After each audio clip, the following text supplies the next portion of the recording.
like John said, just would like to talk about Ryszard But.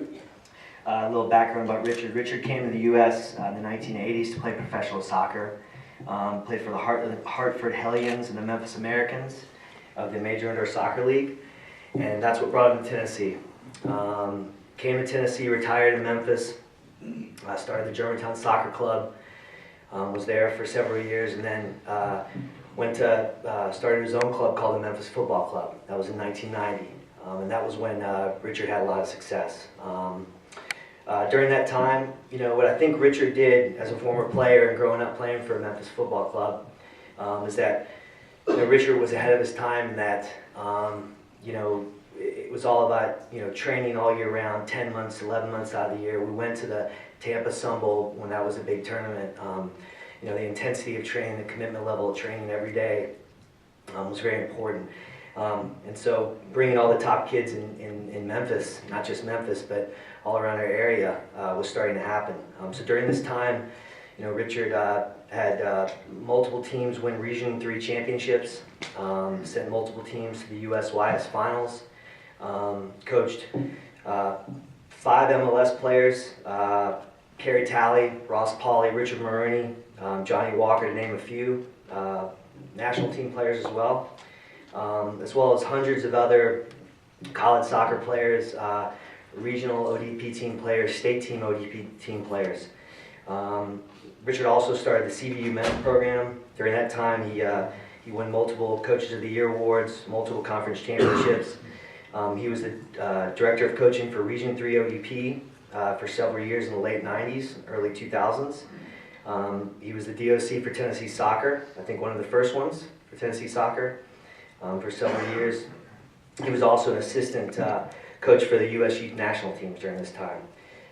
So I can speak for a lot of former players about Ryszard, is that, you know, just the discipline, the commitment that he taught me helped me be successful, you know, not just on the field, but also as a person, as a husband, as a father, as a friend, and as a leader. So in saying that, introducing one of the most deserving people in the Tennessee Soccer Hall of Fame, Ryszard But.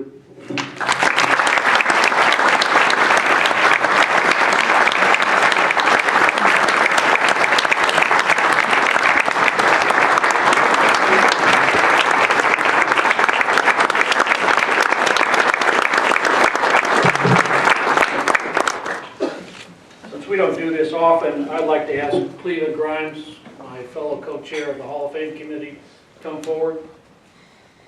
And my number one show pony, would you please come up and help us?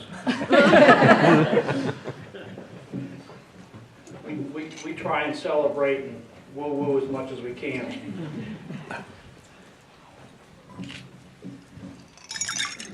You ever think this day would happen between you and me? I'm still playing. I still referee his games. He still yells at me. Ryszard, it is my honor on behalf of the Hall of Fame Committee, Tennessee Soccer, and our other Hall of Fame members to join you, to welcome you to Tennessee Soccer's Hall of Fame.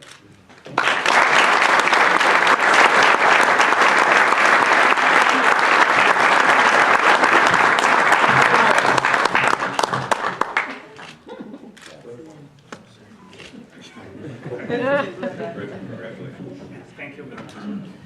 He would like to say a few words, hopefully in English. After our great speaker, I don't know what can I say. The only thing was coming to my mind, which she never mentioned the word, but listening her and playing with all the words she was saying, her story, there is one word that I will use, and I'm sure will apply to all of you. You cannot accomplish much, especially working with youngsters and developing players, if you don't have passion for it. And from our previous speaker, the passion was just exploding. I mean, she almost had to hold herself not to explode, and she did a good job. But yesterday I was at the dinner with my family, which I want to thank you for coming, because all this table is my family and close friends, so thank you for celebrating this big award with me. somehow around the dinner table at the restaurant, of course, we talked to waitress. She said, well, what is this? What you celebrating? Looks like you have something going on. Oh, he's being inducted to Hall of Fame. So what did he do? And I looked at her, I said, you know what? Good questions, I don't know. And she says, so what do you do? We find out later on she had master's degree in sport and works in this area. So she said, well, I was playing first half of my life, I was playing soccer. The second part, I was coaching youngsters for about 30 years. She said, oh, then you well deserve. So I don't know really what to say. I coach, I get paid a little bit for that, and I love it. So how much more can you ask for it? And when people are asking me more often lately, how much longer I can do it, I said, listen, I have, what our great speaker said, I have still butterflies in my stomach when the game starts. When I heard John blowing his whistle when the game starts, I cannot, it takes about 10 minutes before I calm down.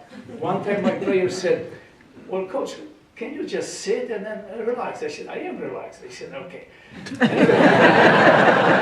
And they measured the time. The highest, the time was 1 minute, 20 seconds that I sit and didn't move.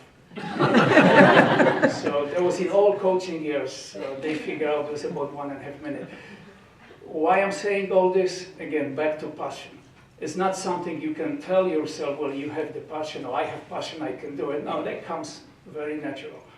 And like I said again, I'm going to practice, and I'm asking myself, how much longer can I do? I said, the day that I will go to practice and say, why am I going? Those little kids driving you nuts. That will be the day that I should retire. And one more comment before I'm saying like you. Don't let me talk too much. We might have dinner and then next day breakfast. When I coach girls, my first couple years, I coach girls like I coach boys, of course. Discipline demands you do this, and you know, if the girls fails, you say, well, you're weak. You know, that's what you do with boys. Eventually, I learned what you mentioned. I'm coaching girls. We are 2-0 up. They coming on halftime. We circle, we talk a little bit, and they crying. I said, what's wrong? That was the time when I learned how to coach when I'm little. So I said, what is wrong? They killing us. I said, killing us? We're winning 2-0. Yeah, but they are a much better team. And that just confirmed in my head there is something wrong with women's confidence.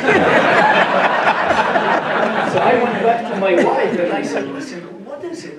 Why is that? I said, well, don't you know me? We're never sure what we do. And I said, well, I don't want to see you much better than us, but you're better than us. You're as good as us. Why don't you? Because you, man, you guys macho. Even if you don't believe in something, you think you can do it. We calculate, or if we don't know something, let's talk a little bit, that's really lasting. Let's talk a little bit about directions. We're driving, right? Did you ever see men that ask for directions? No, I know where I'm going, there's somewhere there. And one said, why don't we stop and ask? Well, today we have GPS, so it's maybe easier. But in the previous days, you know, my wife said, well, let's stop and ask. We in Florida or Georgia somewhere. I said, no, it's somewhere there. We figure out. That's me. So I know what you were talking, you know, having your brother or coaching boys and girls is much different. But bottom line again, to all my fellow coaches and administrators, because it's the same thing. Passion is what is needed to work with youngsters and what gets us all to this room and makes us successful, if any. Thank you very much.